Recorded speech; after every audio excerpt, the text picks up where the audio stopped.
Bon les amis, on se retrouve aujourd'hui pour une petite balade dominicale. Ça faisait longtemps avec Pumba qu'on avait envie de se prévoir ça. On a envie de décompresser de la semaine qui est passée. Et je vous cache pas que ça va faire vraiment du bien.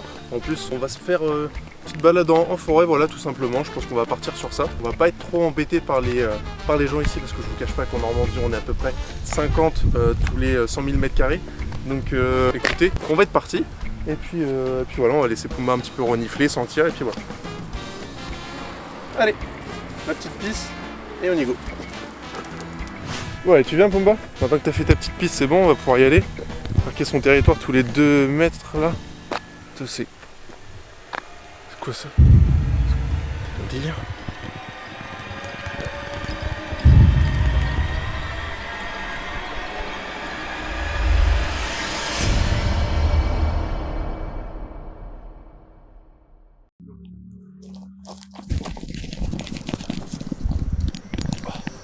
Ok, je vous explique la situation.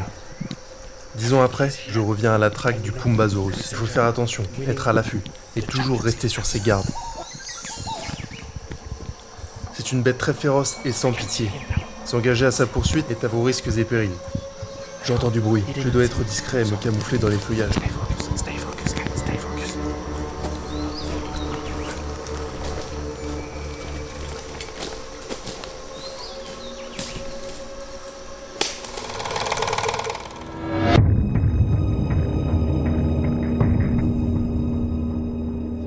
Le Pumbasaurus s'est installé sur ces terres depuis des siècles. Jusqu'alors, personne n'a réussi à le déloger de quelconque manière. Beaucoup ont tenté leur chance, mais peu s'en sont sortis. L'animal est habile, il maîtrise son environnement à la perfection et ne laisse aucune chance à quiconque croisera son chemin.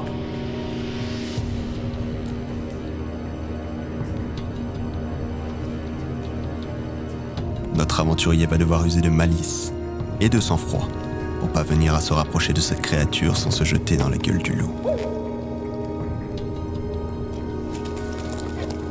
Comme le décrit la légende, son regard fossilisant ne laisse que peu d'espoir à celui qui trouvera sur son passage. Les statues de pierre ornant les chemins de la forêt de Canterwood en témoignent. La technique de notre aventurier pour s'en sortir, toujours être mobile, ne prendre avec lui que l'indispensable pour pouvoir tenir la distance. Être léger et avancer vite seront ses maîtres mots. Car ce n'est pas une course qui s'engage, mais un marathon.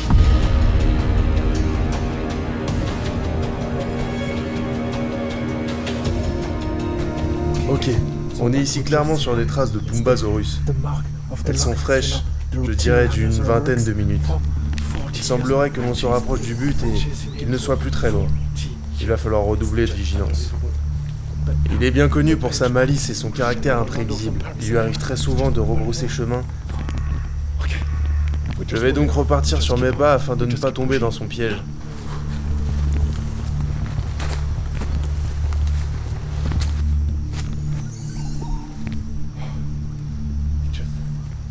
Je viens d'arriver sur un terrain déjà arboré par d'autres trackers. Ils ont construit des abris, mais n'ayant jamais entendu de nouveau parler d'eux, je doute de leur efficacité. Je suis sûr qu'il va venir par ici. Le temps est compté, je dirais qu'il nous reste à peu près 10 minutes pour trouver un lieu sûr, à l'abri de tout contact avec lui. J'en profiterai pour me réhydrater après une demi-journée de track.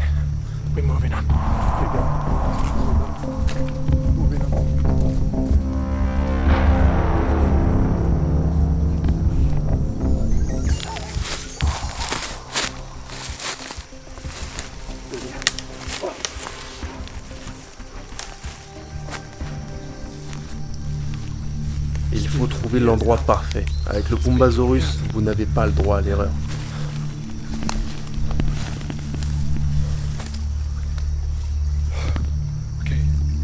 Près de 600 ans en arrière, les Incas ont tenté leur chance. La bête s'en sort toujours et... Ils ont cependant livré une de leurs trouvailles permettant de s'en rapprocher. Pour ce faire, ils indiquaient qu'il fallait toujours suivre le soleil de 3/4 est. Vous aurez beau trouver n'importe quelle arme pour vous défendre, que ce soit tranchant ou non, rien ne sera efficace pour contrer la pose de son regard sur vous, qui vous cristallisera en une fraction de seconde.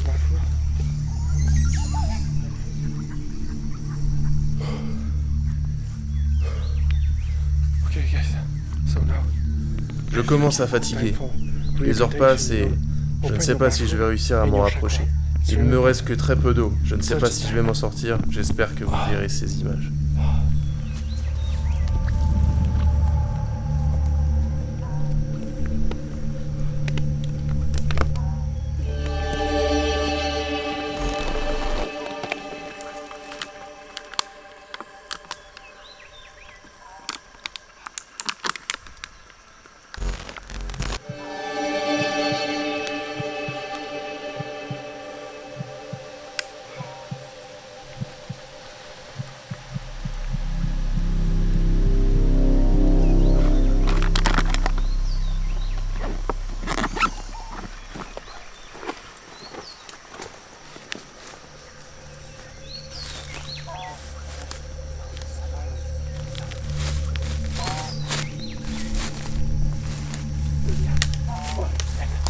La nuit est en train de tomber.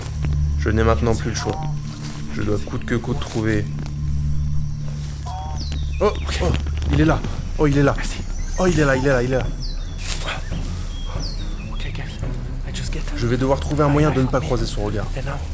Je vais construire un abri de fortune pour installer ma caméra et l'observer à travers celle-ci, pour ne jamais poser directement mes yeux sur les siens. Changement de plan. Le Pombasaurus est, comme je vous l'ai dit, très mobile, imprévisible. Il faut s'adapter à tous ses mouvements. Je me suis mis derrière un arbre où il ne me voit pas. Il est monté au-dessus de la colline là. Mais je peux l'apercevoir dans le retour de ma caméra. C'est incroyable, il se trouve à seulement quelques mètres de moi.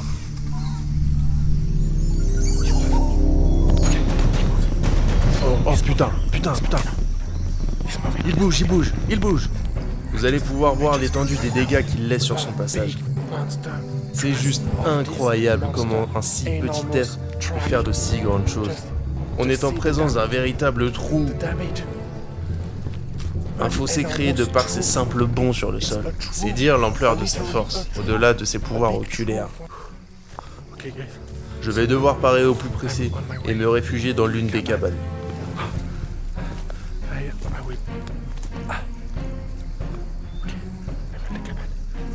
Je l'entends au loin.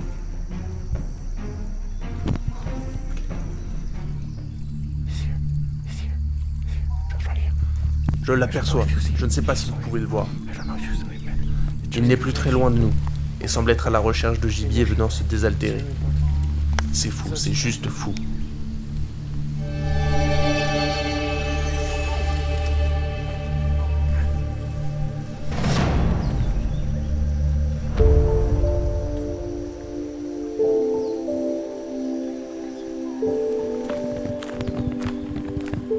Notre aventurier a capturé des images inédites du Pombasaurus à près d'une vingtaine de mètres de celui-ci. Un exploit d'ores et déjà inscrit dans le marbre pour de très longues années.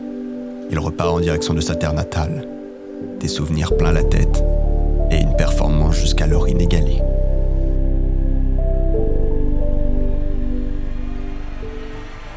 Il y a d'énormes bruits. J'ai l'impression qu'il se rapproche vers moi. Il arrive, il doit m'enfuir.